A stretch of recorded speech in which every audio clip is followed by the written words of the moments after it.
కిషన్ రెడ్డి గారు, తెలంగాణ నుండి రూపాయి వెళ్తే కేంద్రానికి కేవలం కేంద్రం ఇస్తుంది 42 పైసలు మాత్రమే అని చెప్పేసి మొన్నటి వరకు బీఆర్ఎస్ పార్టీ ఆరోపించింది. ప్రస్తుతం కాంగ్రెస్ పార్టీ కూడా ఆరోపిస్తున్నటువంటి పరిస్థితి. తెలంగాణ పైన కేంద్రం సవితి తల్లి ప్రేమ చూపిస్తుంది. నేను ఆర్టీసీ కళ్యాణ మంటపంలో తెలంగాణకు భారతీయ జనతా పార్టీ నేతృత్వంలోని నరేంద్ర మోడీ గారి ప్రభుత్వం ఏం చేసిందనే విషయము చాలా స్పష్టంగా 3.5 గంటల పాటు డాక్యుమెంట్స్తో సహా, బడ్జెట్తో సహా, ఫోటోలతో సహా అన్నీ నేను పవర్ పాయింట్ ప్రజెంటేషన్ ఇచ్చి మొత్తం అది ప్రజలకు ఆన్లైన్లో పెట్టాను.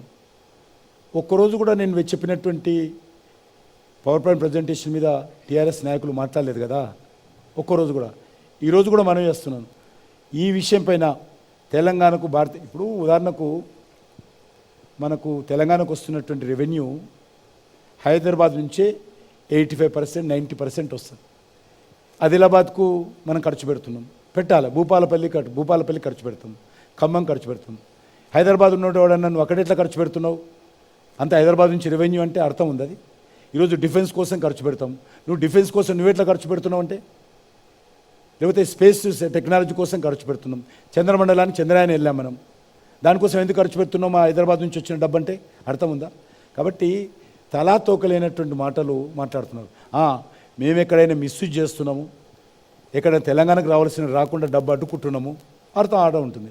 ఏదైనా కరప్షన్ చేస్తున్నాము, కుంభకోణాలు చేస్తున్నాము, లేకపోతే కోల్ స్కామ్ చేశాము, 2G స్పెక్ట్రమ్ కుంభకోణం ఏమైనా చేశామా, లేకపోతే కాళేశ్వరంలో దోపిడీ చేశాం, అటువంటిది అంటే అనొచ్చు. రోడ్లు వేయాలా, నెట్వర్క్ పెంచుకోవాలా. ఈరోజు దేశంలో అనేక రకాలుగా రైల్వే నెట్వర్క్ పెంచుతూ ఉన్నాము. రైల్వే బడ్జెట్ సరిపోదని చెప్పి రైల్వే బడ్జెట్ తీసుకొచ్చి కేంద్ర ప్రభుత్వ బడ్జెట్లో మెర్జ్ చేసి ఈరోజు బడ్జెట్లో రైల్వేకి నిధుల కొరత లేకుండా రైల్వేని డెవలప్మెంట్ చేస్తున్నాం. ఈరోజు 40 రైల్వే స్టేషన్లు 75 సంవత్సరాలతో మొదటిసారి ఈరోజు మొత్తం మారుస్తున్నాం. సికింద్రాబాద్ రైల్వే స్టేషను 2025 ఎండింగ్ కల్లా ఎయిర్పోర్ట్ రైల్వే ఎట్లుంటుందో సికింద్రాబాద్ రైల్వే స్టేషన్ ఆ రకంగా వస్తుంది. ఎయిర్పోర్ట్ లాగా వస్తుంది సికింద్రాబాద్ రైల్వే స్టేషన్. నేను డెవలప్ చేశాను నా కాన్స్టిట్యున్సీలో. కాచిగూడ రైల్వే స్టేషన్ 350 కోట్లు డెవలప్మెంట్ చేస్తా ఉన్నాను. కాబట్టి ఇవన్నీ చేస్తున్నామంటే మాకు అంతే ఇచ్చారు డబ్బు. ఇప్పుడు 10 లక్షల కోట్ల రూపాయలు తెలంగాణలో ఖర్చు పెట్టింది కేంద్ర ప్రభుత్వం. న్యాయ పైసతో లెక్క చెప్తాను నేను. కిషన్ రెడ్డి గారు, కిషన్ రెడ్డి మెతక మనిషి, తనపై వచ్చే ఆరోపణలు కానీ విమర్శలను కానీ ఘాటుగా సమర్థవంతంగా తిప్పికొట్టలేరన్న వ్యాఖ్యలు వస్తున్నాయి. దీనిపైన ఏం చెప్తారు? వాస్తవమే. ఒక ముఖ్యమంత్రి స్థాయిలో ఉన్నటువంటి వ్యక్తి ఒక కేంద్ర మంత్రిని పట్టుకొని ఏమాట అన్నాడు తెలుసా? నేను చెప్తే బాగుండు, నాకే అవమానం. కాబట్టి ఆయన మాట్లాడినట్టుగా లేకపోతే ఇంకోరు మాట్లాడినట్టుగా నేను మాట్లాడలేను. నేను చిన్నప్పటి నుంచి ఆ రకంగా నేర్చుకోలేదు, ఇప్పుడు మార్చుకోలేను. నేను పార్టీలకు రాజకీయాలకు వచ్చి 40 సంవత్సరాలు అయింది. చిన్న విద్యార్థిగా ఉన్నప్పుడు వచ్చి పనిచేశాను వాలంటీర్గా. నాకు ఓటా కూడా లేదు అప్పుడు, అయినా పనిచేస్తున్నాను.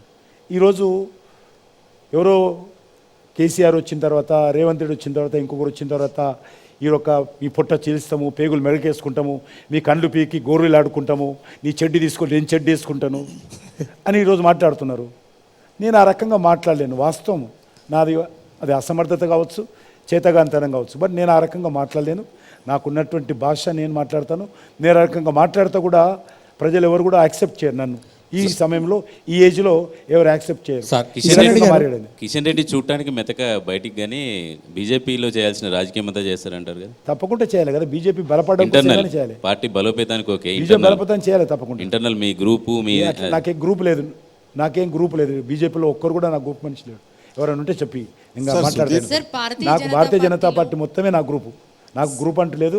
నేను ఆ పార్టీలో పుట్టాను, పార్టీ కోసమే చేస్తాను. సార్, భారతీయ జనతా పార్టీ అనేది నిర్మాణపరంగా చాలా స్ట్రాంగ్గా ఉంటుంది. మీకు తెలంగాణ రాష్ట్రంలో 17 ఎంపీ సీట్లను నిలబెట్టడానికి క్యాండిడేట్స్ లేకనా, మరి ఎందుకు 9 మందిని బయట వాళ్ళని తీసుకొచ్చి నిలబెట్టారు? అసలు రీజన్ ఏంటి? 9 మంది ఎవరమ్మా? నాకు అర్థం కాదు. కొత్తగా వేరే పార్టీల నుంచి వచ్చిన వాళ్ళని తీసుకొచ్చారు. ఎన్ని రోజులకైతే కొత్త బీజేపీ పాతలు అవుతారు? ఒక 2 సంవత్సరాలకు పాతలు అవుతారా, 3 సంవత్సరాల పాతలు అవుతారా, 5 సంవత్సరాల పాతలు అవుతారా? 5 సంవత్సరాల క్రితం చేరినటువంటి వాళ్ళ కూడా కొత్త వాళ్ళ కింద లెక్కేస్తే నేనేం చేయగలుగుతా? ఒక విషయం అన్ని 9 మంది అన్నారు కాబట్టి చెప్తున్నాను. 9 మంది మీరు అన్నారు కాబట్టి 5 సంవత్సరాల క్రితం చేరిన వాళ్ళు, గతంలో పార్లమెంట్ పోటీ చేసిన వాళ్ళు కూడా 2019లో పోటీ చేసిన వాళ్ళని కూడా మీరు కొత్త వాళ్ళ కింద లెక్కేస్తే నేనేం చెప్తాను? ఎన్నికలకు ముందే 9 మంది 9 అన్న విషయం చెప్తున్నాను. ఎన్నికలకు ముందే నేను అన్నది కాదు, దానికి వస్తా, నన్ను చెప్పనియండి. మీరు 9 మంది అన్నారు కాబట్టి చెప్తున్నాను నేను. ఇప్పుడు కొత్తగా చేరినాం, తప్పకుండా ఎన్నికల ఎత్తుగడలో అప్పుడు ఉన్నటువంటి పరిస్థితుల్లో మేము సామాజిక దృక్పథంతో కానీ అక్కడ ఉన్నటువంటి రాజకీయ దృక్పథంతో కానీ ఇతర పార్టీలను దెబ్బ కొట్టడం కానీ లేకపోతే నా పార్టీకి ఇంకా వస్తున్నటువంటి నా బలం ఏదైతే ఉన్నదో నేను అంచనా వేసుకొని ఇంకా ఆ అభ్యర్థి వస్తే 1% 2% యాడ్ అవుతుంది అన్నప్పుడు నేను కొత్త వాళ్ళని చేర్చుకోవాల్సిన పరిస్థితి వస్తుంది. అదేవిధంగా నేను ఎవరు కూడా ఒక పార్టీ తరఫున టికెట్ డిక్లేర్ చేసిన తర్వాత ఇప్పుడు కాంగ్రెస్ ఎట్లిచ్చింది, ఒక పార్టీ టీఆర్ఎస్ తరఫున అభ్యర్థి ప్రకటించిన తర్వాత అదే అభ్యర్థిని తీసుకొచ్చి కాంగ్రెస్ టికెట్ ఇస్తే మంచిది, నేను ఆ రకం కాకుండా కొత్త వాళ్ళని ఇస్తే తప్పే ఉన్నది. కాబట్టి తప్పకుండా ఉన్నటువంటి పరిస్థితుల్లో నా పార్టీ పెరుగుతున్నటువంటి పార్టీ. బీజేపీ ఎక్కడ కూడా ఈరోజు అధికారంలో రాలేదు తెలంగాణలో. ఇదే కాంగ్రెస్ పార్టీ అనేక 40 సంవత్సరాలు ఇక్కడ అధికారంలో ఉంది. వాళ్ళకు నాయకత్వం ఎస్టాబ్లిష్ అయింది, వాళ్ళకు ఓటు బ్యాంక్ ఉంది, నాయకులు అన్ని రకాలుగా సమర్థ కలిగిన వాళ్ళు ఉంటారు. వాళ్ళకు టీఆర్ఎస్ పార్టీ 10 సంవత్సరాలు పరిపాలన చేసింది. వాళ్ళు నా పార్టీ ఎన్నడూ ఇక్కడ అధికారంలో రాదు. నాది పెరుగుతున్నటువంటి పార్టీ. నాకు ఇంకా శక్తి కావాలి, బయట నుంచి ప్రజలు రావాలి, నాయకులు కావాలి, సామాన్య యూత్ కూడా. సార్ వరంగల్ అభ్యర్థి ఎంపిక విషయంలో మీరు చేసింది ఏంటి సార్? కాంగ్రెస్ చేసింది ఓకే, వరంగల్ అభ్యర్థి టీఆర్ఎస్ ప్రకటించే క్రమంలో వాళ్ళ దగ్గర మనుషులను పెట్టి తీసుకొచ్చి అభ్యర్థిని ప్రకటించింది మీ పార్టీ కదా సార్? వాళ్ళు టికెట్ ఇవ్వకపోతేనే ఇద్దామనే అనౌన్స్ చేసే క్రమంలో మీరు తీసుకొచ్చారు. టికెట్ ప్రకటించిన తర్వాత తెచ్చిన మీకు తెలియదేమో. టీఆర్ఎస్ టికెట్ ప్రకటించిన తర్వాతనే ఆయన మా దగ్గరికి వచ్చాడు. అవును, అదే కాంగ్రెస్ పార్టీ చేసినట్టే మీరు చేస్తారా? నేను అన్నదానికి అర్థం కాదు. ఆయన టీఆర్ఎస్ టికెట్ ఇవ్వలేదు ఆయనకు సిఆర్ గారి కూతురు ప్రకటించిన తర్వాత బీజేపీకి వచ్చిందని చెప్తున్నాను. అన్నమాట మీరే అర్థం చేసుకో. ఆయన టికెట్ ప్రకటించలేదు రమేష్ గారికి, టీఆర్ఎస్ ఇవ్వనందుకే వచ్చాడు మా దగ్గరికి. ఇక్కడ టికెట్ ఇచ్చిన తర్వాత కాంగ్రెస్ టీఆర్ఎస్ పార్టీ సిఆర్కి ప్రకటించిన తర్వాత ఆయనను తీసుకొచ్చారు. అట్లనే అనేది